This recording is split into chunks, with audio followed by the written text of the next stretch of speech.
Hello everyone, welcome back to our channel. మా అమ్మమ్మ చేసిన రొయ్యలతో కర్రీ అనమాట. అసలు నిజంగా చాలా బాగుంది. ఈ టైప్ ఆఫ్ కర్రీ నేను ట్రై చేయలేదన్నమాట.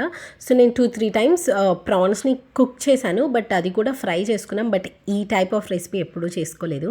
చాలా బాగుంది. ఒక పెద్ద నిమ్మకాయ సైజ్ అంతా చింతపండుని నానపెట్టేసుకొని ఇట్లా చూపిస్తున్నట్టు దానిలోని గుజ్జంతా వాటర్ తీసి పెట్టుకోవాలన్నమాట.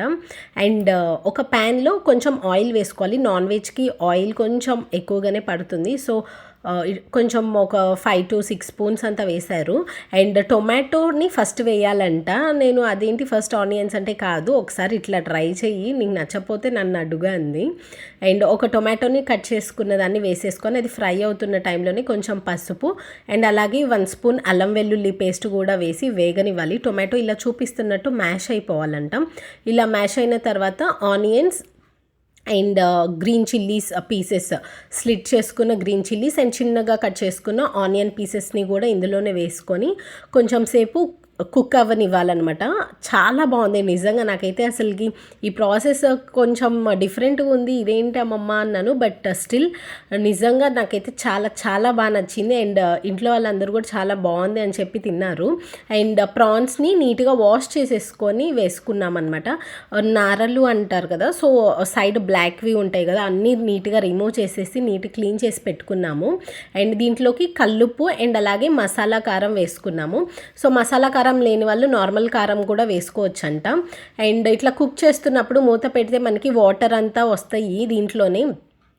ప్రాన్స్ చాలా ఫాస్ట్ కుక్ అయిపోతాయి అండ్ దానిలో వాటర్ కూడా ఎక్కువ వస్తాయి అన్నమాట.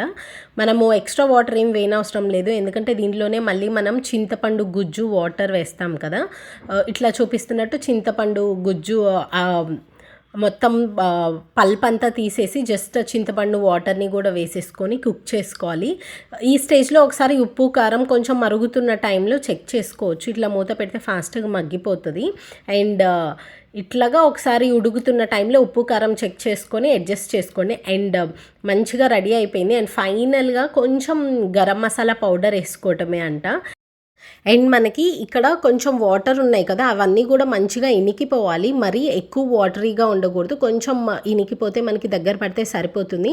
అండ్ కొంచెం ఫైనల్గా కొంచెం కొత్తిమీర కూడా వేసేసుకోవాలి, టేస్ట్ బాగుంటుంది, ఫ్లేవర్. అసలు నిజంగా చాలా చాలా బాగుంది. టేస్ట్ అయితే నిజంగా నాకు ఈ టైప్ ఆఫ్ రెసిపీ నేను ఎప్పుడు తినలేదనమాట. ప్రాన్స్తో చేసుకున్నది ఎప్పుడు చేసుకున్నా కూడా ఫ్రై చేసుకున్నాం. బట్ ఇంకొకసారి ఎప్పుడైనా ప్రాన్స్ తెచ్చుకుంటే ఇది సేమ్ యాజ్ ఇట్ ఈజ్ ఇలానే కుక్ చేసుకోవాలనిపించింది నాకు. చాలా బాగుంది. Thank you so much for watching. Please subscribe.